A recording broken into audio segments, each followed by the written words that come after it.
Welcome to Two Moles in the Mouth. My name is Cayman, and I have a lovely guest here, someone that I've been watching and admiring and observing. She has a wonderful gift of her own. I'm going to go ahead and allow you to introduce yourself because I feel like I cannot do you any justice for real. My name is Morgan Page. I am a spoken word artist, author, entrepreneur, 9 to 5er, and yeah, that's a mother. Yeah. Yes, absolutely. So I really wanted to connect with you because as Black women, I feel I'm always going to feel some type of connection. And when I met you, you have obviously a gift, and I've observed you from afar before I introduced myself. I remember following you at one point, and I was like, no, I'm a little too friendly. She don't know who I am, and I let me unfollow her, meet her accordingly, introduce myself, and then go from there. And I felt like that was a good way to go about it because you are ultra sure of yourself. You don't just interact and engage with anyone just because. You're very, protective of your energy. And I feel as Black women, collaboration is absolutely needed. Yes. Absolutely needed. And I see that you are very much open and proud about your faith, your journey. And I want to hear more about it because I feel as though that this is something that not only that I can learn from, but other women that observing us can learn from, and men can learn about women to help them on how to interact with women as well. Yeah. So I want you to share a little bit more in regards to like your faith and your journey and how it has sculpted you in regards to your femininity and you as a woman and as a mother and as an entrepreneur. Okay, so I started I've always had a relationship with God since I was a kid. I was always in church. But 2013 was kind of like the beginning of me starting my own relationship with God, because you have one relationship where your family takes you to church every Sunday and you learn of God, but you don't really get to experience God. And I think that for me, 2013 was the start of that because I was in a position, I had gotten pregnant, and I was like, I don't know if I'm gonna be, a good mom. I don't know if I'm prepared for this. I'm only 19 years old. I don't think I'm prepared. I'm not in a healthy relationship. So I'm like, I'm just gonna start, talking, praying to him. So I started journaling from the beginning of my pregnancy, and then that started my relationship, of building that relationship and really getting to see God show up for me throughout that process. Then as time went on, I was continuing to build that relationship, and through prayer, through community at church, but I didn't have an understanding of the Bible when I was a kid as I did as maturing into the woman that I am now, or back then.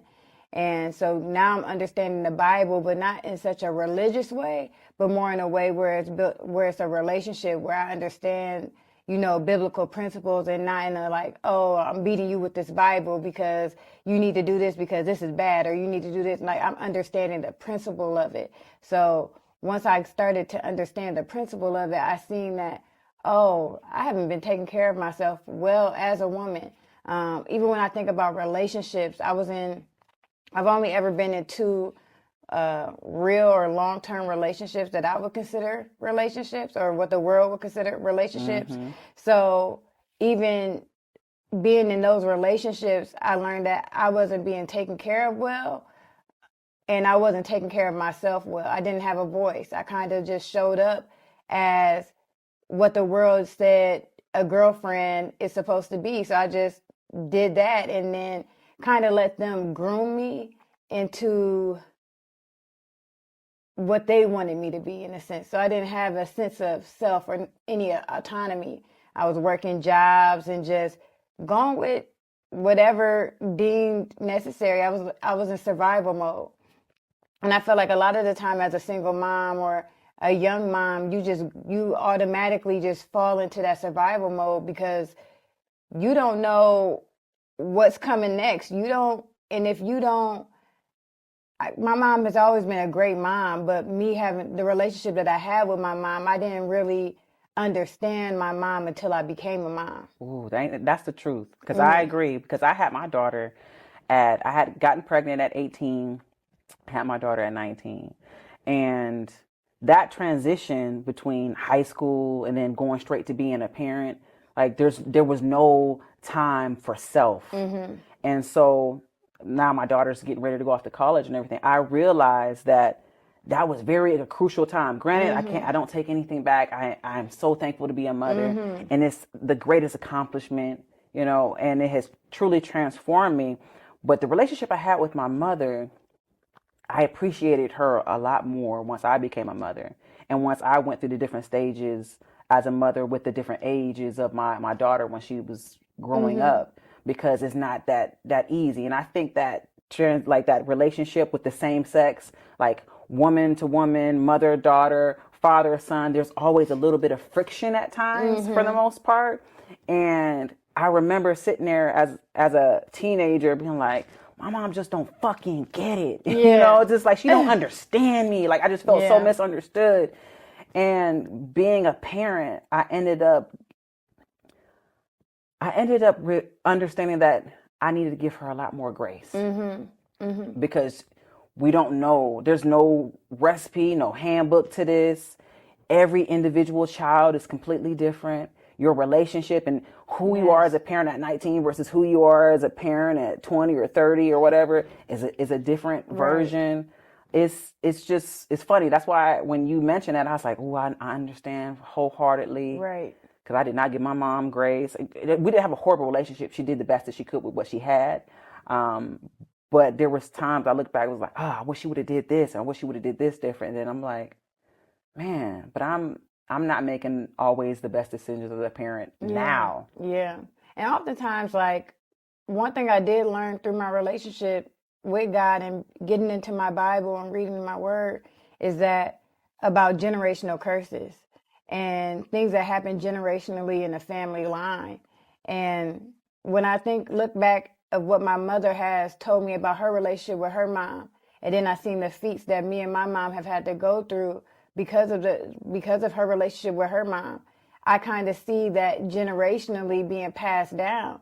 And when I realized I was having a daughter, I was like, this ends with me. Like, this ends with me and my mom. I'm going to make an effort to, be a mom that is more, I don't want to say affectionate. My mom had 5 kids. So by 29, I'm 30. I only have 1 kid. And I'm way more selfish than she was. So I can almost understand why at some point she wasn't ready to hug and kiss 5 kids all day and do that. But back when I wanted it, I felt like I needed that, and she didn't do that for me.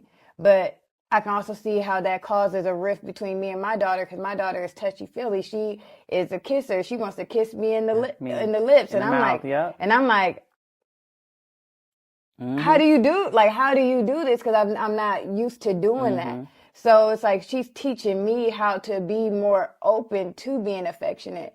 So through my relationship with God, He's taught me how to be a better parent. Because I don't feel like I was parented in the best way that I needed to be. When you have 5 different individual kids, you can't parent them all in the same way. And my parents were young when they had 5 kids, and they were learning. They were doing the best they could with what they knew, with what they were prepared for, with what they had, with what was poured into them, what they thought was the best thing to do at the time. But I can say that I did need something else too. Like, we're looking back at it now. I agree. I do want to touch base in regards to your thoughts in regards to spirituality versus religion, because I don't consider myself a Christian. I don't consider myself religious.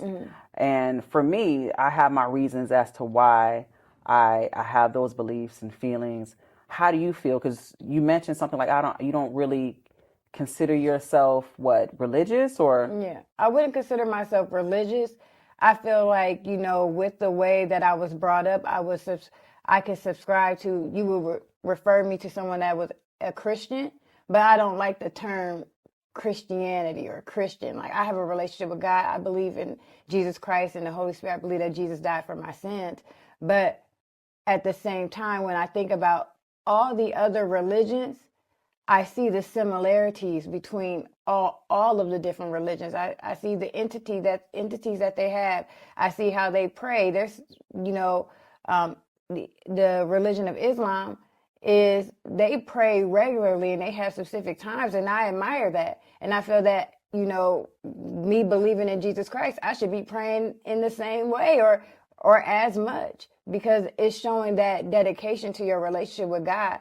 And I think that for me, when I think about spirituality, a lot of the things that people are practicing are the same thing, but with different names. And I think that can be a little bit confusing. Although people may be praying to different entities, I think that God is so big. It says in the Bible that we would never be able to grasp God. We would never be able to really comprehend, because he's so big. Maybe these different religions are the way that God is reaching, a specific kind of people, a specific, region. I can't tell you all of that. I don't know all of that. But I can say that God reached me through Christianity.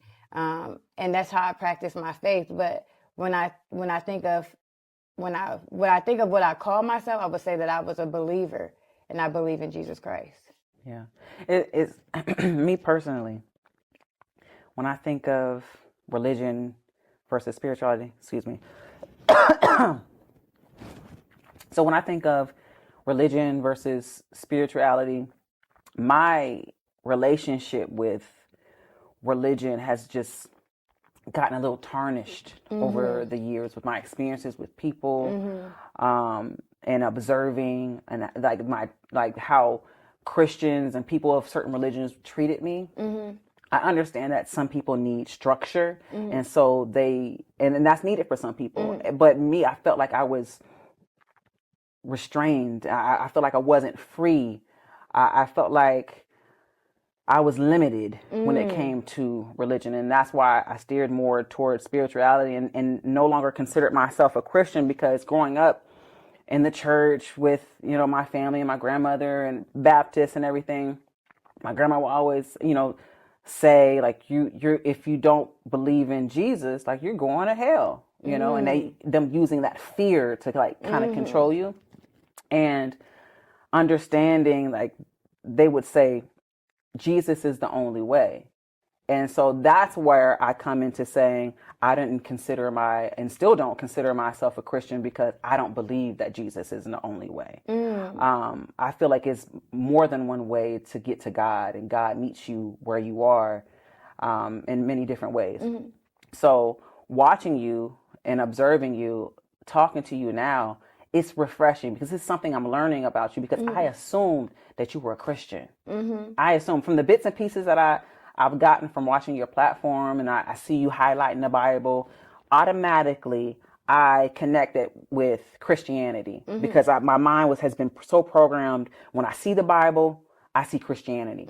But hearing you say that makes me understand that you can study parts of the Bible and have things that resonate with you, and you don't really consider that's the only way. And like, it's so fluid when it comes to spirituality, and it's not always that in that box situation. So even though I want to be free, I have to give grace to those who might gravitate a little bit more to certain aspects of religion than I am, and not equate it to that specific thing. It's more of a unique portion. So I'm just learning a little bit more about you, and I appreciate you sharing that, because if I thought that you was a Christian this whole time, I'm sure everybody else, or not everybody, but a lot of people probably thought that as well, getting bits and pieces. So they hear from you like, I'm completely free. I pick what resonates with me and move on from there. And I think for me, the Bible, it makes sense to me because I take it literally and figuratively. So, for example, when you think about, the stories in the Bible, like Jesus walking on water, we're in this natural world right now, and he was in the natural world too, but we're in this natural world right now. And some situations you would think that are impossible to get over, but it's like God will make a way for you to be able to walk on water through that situation that you thought was impossible, that you thought that you couldn't really step onto the water and actually do. So I can kind of look at it like my feats or my trials and tribulations through that lens of using, you know, biblical stories and biblical principles to be able to get through. When I think I think that God has opened my eyes creatively to be able to look at the Bible and be able to relate to it. So I think that a lot of people can't relate to the Bible because they can't see themselves being in those situations. But I feel like I've, you know, asked God for wisdom and knowledge to be able to understand his word. And he has given that to me. So when I think about like Christianity, it's just, to me, it sounds so divisive. And when we think about, for example, you said that you grew up in the church and it was a lot of judgment. It was if you do this, then this is what's going to happen. If you do this, and I think that they did have that fear-based doctrine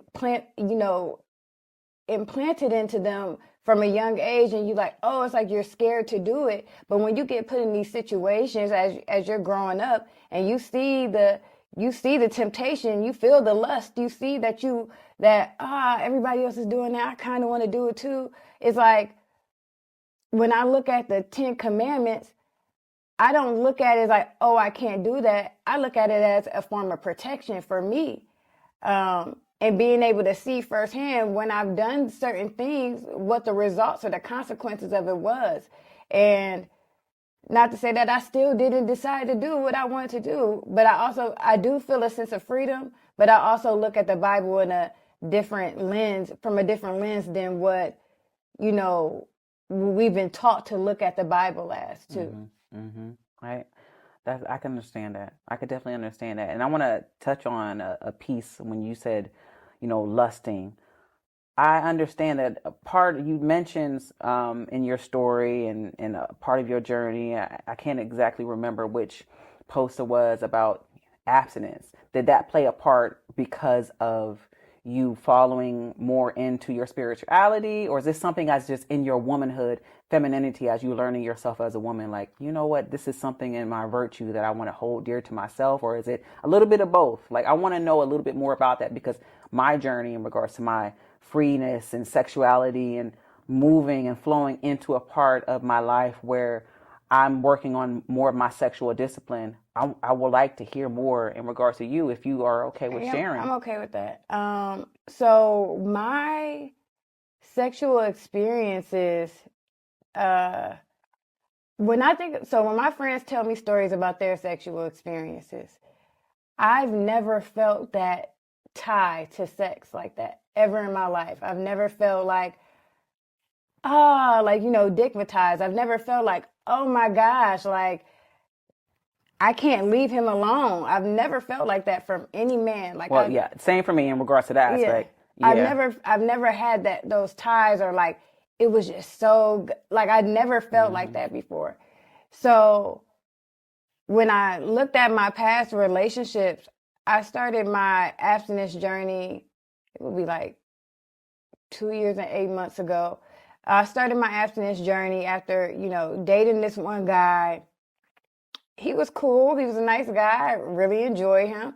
But I didn't like the terms of our relationship. So I was like, you know, moving forward, like being able to cultivate that femininity and that womanhood, you kind of have to resolve yourself or take yourself out of certain situations. So that was when I was like, you know what, I'm not giving my body to anybody else because I don't want to feel like I have to seek validation from outside of me. And I think that when I was having sex, I feel like it was expected of me to do that when we're entertaining a relationship, not necessarily because this is something that I really, really want to do because I'm like, I want to do that. That's never been my experience. So going through my journey of, you know, abstinence, I did get to know myself as a woman way more. I felt way more confident. I felt way more free. I felt powerful. It was invigorating. It's invigorating, I think, for me to just see myself as sexy beyond, you know, somebody else saying it, or seeing myself as beautiful beyond somebody else saying it.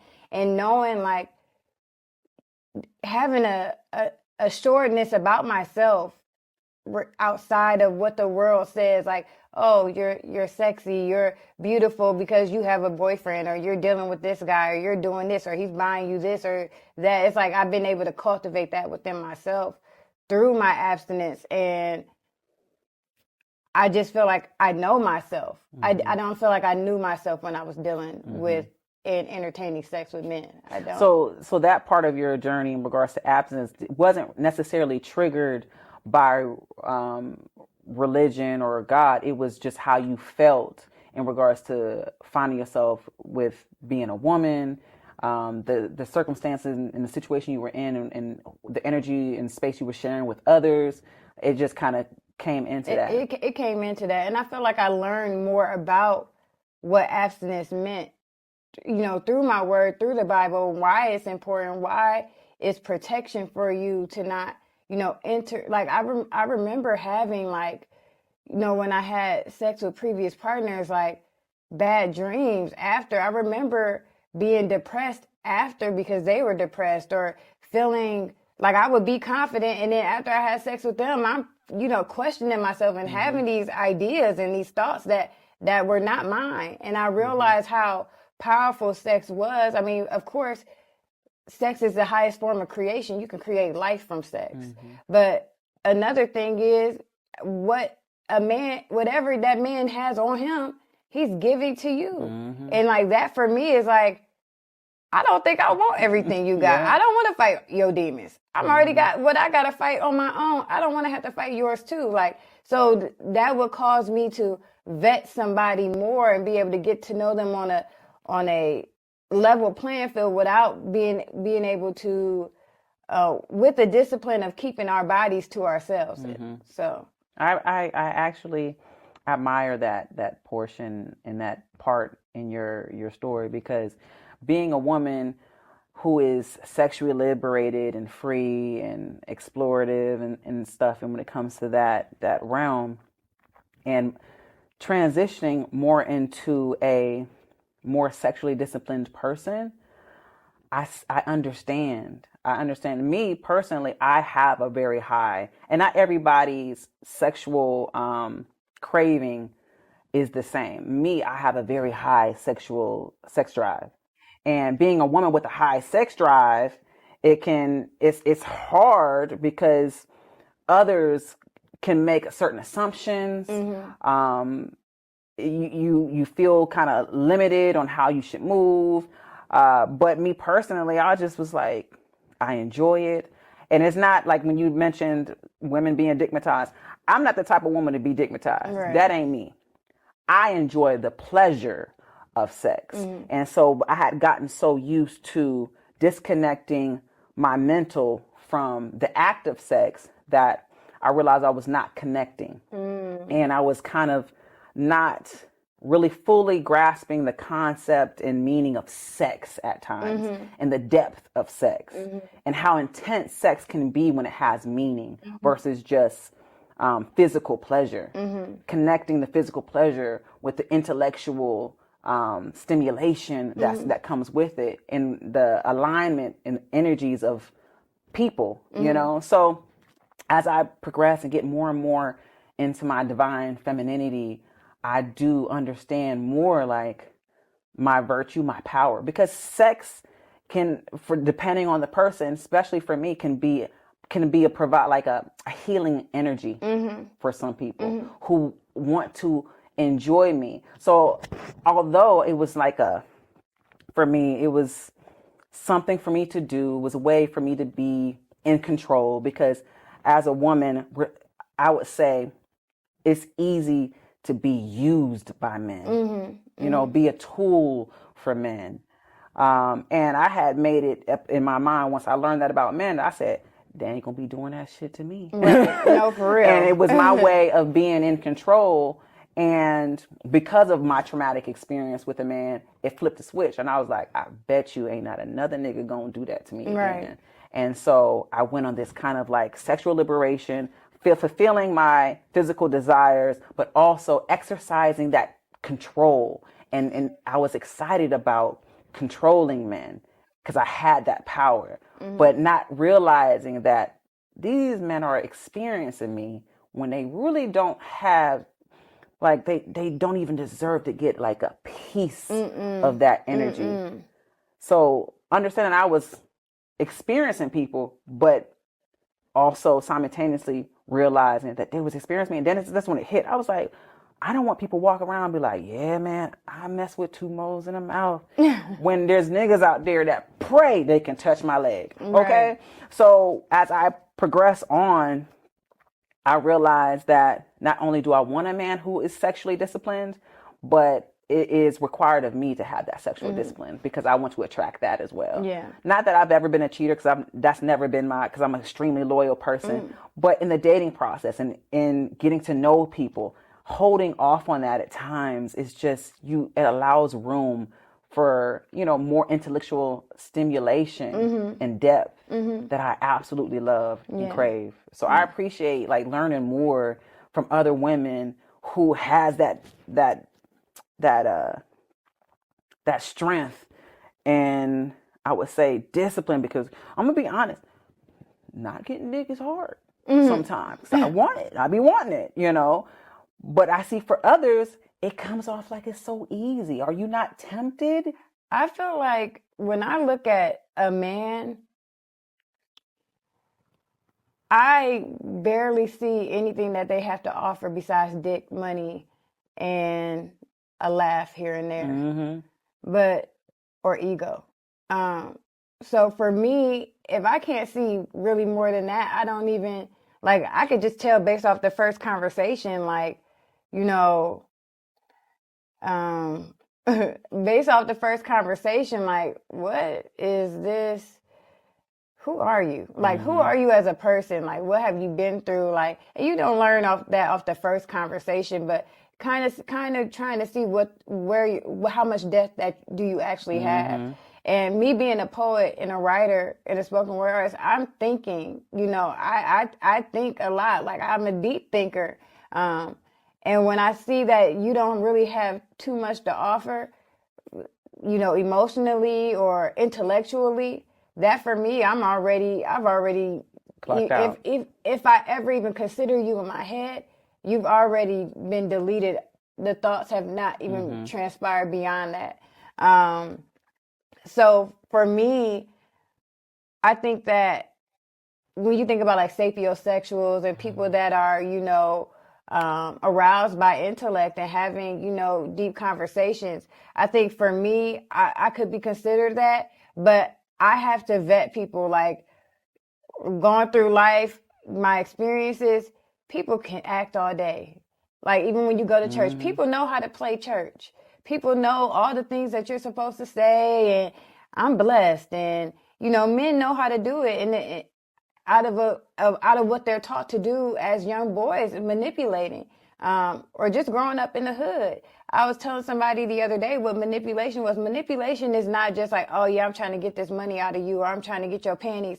Manipulation is when your mom is trying to get Section 8 and she says that your dad don't live there because she wants to make sure that she can still continue getting her Section 8, or making sure, or saying that she's working a job under the table so she could continue to get food stamps. That's the first signs of you seeing manipulation. So it's not just about, oh, I'm trying to get you out of your money or trying to get you out your panties, but it's trying to get something without doing the true work for it. And I think that for me personally, I couldn't, going through this process and finding myself and knowing myself, I would never want to jeopardize that due to something temporary that won't last, or we didn't build anything, or we didn't create anything truly together. It's just that one experience that we have, and then it's like, I'm gonna catch feelings because I haven't had sex, so I'm going to catch feelings. That's just what it is. It's a powerful act. Sex is to me. So when I think about that, I'm like, yeah, I wouldn't risk catching feelings for somebody that I didn't get to vet. also it's quality over quantity for me. So Yeah. I'm very much pro-choice. What worked for one person may not work for all, and it No, also for depends real. on where you're at in your journey. Right. So I might very well be completely abstinent. Who knows? In a Right. year from now, I'm not as active as I once were. Then I had spurts, and then I had times where I wasn't doing anything for a while. It just kind of go. I will say I don't know if it's an age thing because I feel with me being almost 37, my sex drive like the last few years has heightened. They said the 30s is the Girl, time. I be wanting to 30s hump on. is Oh my God. Like my shit be raging through the roof. And I don't and but see the thing is that and I know for a lot of women engaging in the sexual act with men just it brings them closer. Like they get that attachment. Me, it was never really like that for me. Um and I closed that off and I would set certain standards and but also I learned that I wanted to learn more about men so I can respect men more because I'm gonna be honest, for the longest I didn't really have much respect for men. I seen them as less than. I seen them as inferior because I just felt like men were just not smart. I felt like they I had to, and so I treated them as such. And because I treated men as such and disposable, I I learned along the way that I was hurting people. And so I'm in a place also that I'm exercising this sexual restraint because I don't want to hurt people yeah. anymore. You Yeah. know, it doesn't feel good to know that my actions affect men and I am part of the problem of the men that are being hurt. That there's men out there that do get attached for sex, and there's this notion that men don't catch feelings. Men are more emotional than people say. Yeah. From my experience, men are very emotional, and this is something that I'm learning as I progress on more into my femininity. But as I get more solid in my femininity, I appreciate the masculinity of healthy men. I love it, and the masculinity of healthy men brings more of the femininity out of me that I absolutely love. Yes. And because of that, I respect those men and I hold them to a high regard. And it has taught me to just change my actions on how I view men in certain times because I just really had a negative look. And still now I have, a lot of times I have negative outlooks on men. But I have so many great men in my life that remind me that there's amazing men out there that are protecting me, that are loving me, that accept me for who I am, and knowing that who am I as a person to not want to be a better person, a better woman, to be around other men and teach them that not all women are using you, abusing you, Right. and just not caring about you outside of a romantic realm because that platonic relationship between the man and a woman I feel like is absolutely necessary. It is. And as I continue to learn more about men, because it's important that we learn more about men, and it's important that men learn about women.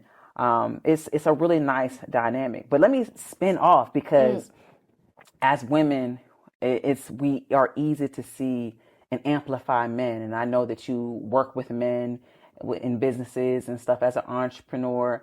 What's your experience in regards to working with men versus working with women, or do you want to work more with women? Like, I want to know more about that, honestly and authentically. In my experience, so with me having a troubled relationship growing up with my mom, I wasn't as trusting towards women. I'll say that. Me having a great relationship growing up with my father, I was almost it plays a role in how I looked at the world. Your relationship with your parents plays a role in how you look at the world, I believe. So when I looked at, all my businesses that I've started, whether by myself or with somebody else, has only been with a man. And these are men that are my friends, nothing romantically, but just men that are strictly friends or that I met along my journey of entrepreneurship. In that, my experience has been, I won't say I've had the best experience.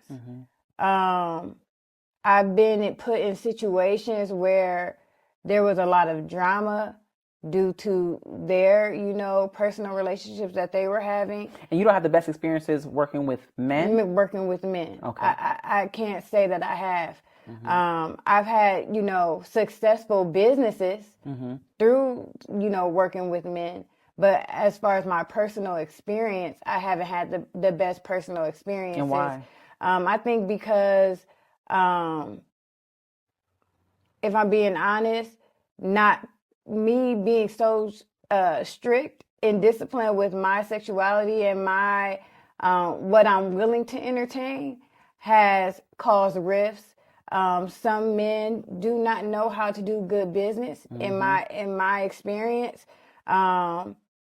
more so kind of want to rub shoulders with people, but not necessarily do business like contracts and understanding that there's money involved, so we have to pay this person or things of that nature. And that's not to say that all the men that I've worked with are like that, but just a few of them have been like that. Or just the personal relationships that they have with other women, it's caused a rift in how I'm perceived, because it looks like I'm this person and then they're not that person to whoever this specific man is.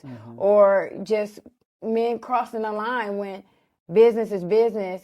And to me, business is not, necessarily personal, or I'm not emotionally involved. I'm thinking more so, if this business is a baby, how are we growing this baby?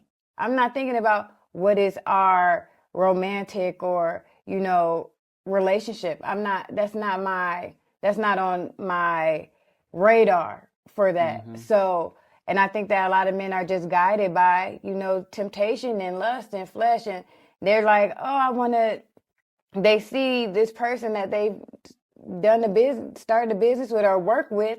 And it's not just essentially my business partners, but just men in general working and doing contracts and building a relationship through business. They get in their feelings, like you said, like they can get in their feelings too about how they feel about you. And it's like, I wasn't even looking or thinking about you like that. And then it kind of is like, and then they start acting funny towards you because they don't do well with rejection. So that's been my experience. As far as women are concerned, I would love to work with women. I think I can have I can be a little bit, I think that any woman that is in business can be a little bit masculine. I feel like. But I think that is a truth in regards to when you operating in leadership, logic. Me personally, I apologize for cutting you off. No, I feel like everyone has masculine and feminine energy. And it's just, it kind of flows depending on the relationship, depending on the scenario and situation, because I too can operate in my masculine energy in regards to leadership, logic, getting things done, and not leaning too much on the emotional aspect, and more towards facts. In regards to certain things. So I agree with you in regards to like women moving in masculinity. So taking my personal feelings or emotions out of certain things, when I think about working with women, and I haven't had the opportunity as of yet. I've been able to partner and do some, one-off things and things like that. And it's been fine. I've never had an issue. I think it's just something that my dad was a businessman. He was an entrepreneur, and he taught me how to do business. I watched him own businesses for over 20 years and things like that. So I kind of just got that from him. And then it's kind of like it built my relationship in that thought process of business only to be with men. But I've never done it with a woman. But I would be open to it. I actually think that would be safer for me. Same here, because for me, it's easy for me to work with men because off rip, outside of my gifts and my talent and my knowledge, for a lot of men, they'll just want to work with you just because you look good. So understanding the privilege of having beauty. So that part I understand. Having the privilege of beauty and the doors that it may open and what it attracts, but filtering through that, because I have to show men that, okay, work through your attraction, work through the sexual energy, because especially when you're working closely with men, and especially in creative spaces, that creative energy is sexual, you know, and that feminine, you know, that sexual energy, Right. and it's exciting, and even for me, I have to like hold that together because I don't want to lose certain business aspects, Right. and so that's even something that I'm working on or maintaining in certain areas, depending on a certain person. But I will say, when you going off of kind of what you said earlier, drawing that line, because for some men, they will just want to do business with you just because they want to get the access to you, you know, I believe and that. they don't really want to do business. They just use business as a segue to get in the door, and then so we got to do a lot more vetting, and then we have to operate sometimes in our masculine and more of a protective standpoint and logic standpoint, and then that puts them off, you know, because of their ego, the male ego, Lord. Yeah, you know, that's a I don't that's even a know. topic in itself, girl. I know. So I know. yeah, I think for me, like the people that I've worked with that where the men that I've worked with that has been successful, and we've both been able to be able to honor each other's gifts and each other's talents and each other's what you're better at and what I'm better at, or what I'm not so good at, and you meet me there, and what you're not so good at, and I meet you there, and it's been a balance, and it's been great experiences. But like I said, I've had some experience as well where it was like, what you got me in now? Like, what? I didn't do anything. I don't know. I'm getting accused of stuff. That's not even who I am. So it's like those things where it's like, I could pass on this. Right. I could pass on this one. Especially when you're an attractive woman and you're working with a man closely. A lot of people would assume, oh, they must be fucking. Is there something going on? Yeah. You know, and because even for me, I'm a touchy-feely person. I'm a friendly person on top of that. So I get a lot of assumptions about damn near every man I'm around. Like, is she messing with them, or is she doing this? And hell, sometimes I am. Sometimes I'm not. Right. You know, it really depends on the person. But number one is nobody's business. Right. Number two, I just feel as though it is imperative that women have open and honest conversations with each other, Right. in regards to like what they learn and their experience and working with other men, and hey sis, look out, you know, I'm not saying, you know, and stuff like that. I truly want to work with more women, and specifically more women of color, because I know that there's areas and experiences that I can learn from, and stuff and knowledge that I can provide as well. But from my experience and knowing myself, women get a lot of work done. Yes. And I will say this, asking you another question. Do you reach out to other women? Do you reach out to Black women? Because I feel like a lot of Black women don't reach out. I will say that I put the idea, we should do something together. I always when I'm meeting other creatives, when I think about poetry, when I'm thinking about the creative field that I'm in, I'm always like, we should do something together. We should partner together. We could work on this project together. I always put the idea out there. And I could even say that I do reach out to women. When I see that women are putting out a form of excellence and a medium of excellence, and I feel like I put out a medium of excellence, I'm like, oh yeah, we can definitely work together. We can do something together. And I've worked with women in the past, but it's never been to an extent of, you know, building a whole business together. But I would like to, you know, say that I do reach out to women, but does it go any further than maybe a one-off thing? Possibly not. And I don't think it's because we've had any, you know, there's any strain in our relationship or anything like that. But maybe it's just because I think a lot of people, and this is just in general, not just women or men, a lot of people want their own thing. They don't want to really partner with, you know, people. But I can say from my experience as a business owner, my businesses that I started on my own never went as far as my businesses that I started with someone else. Yep.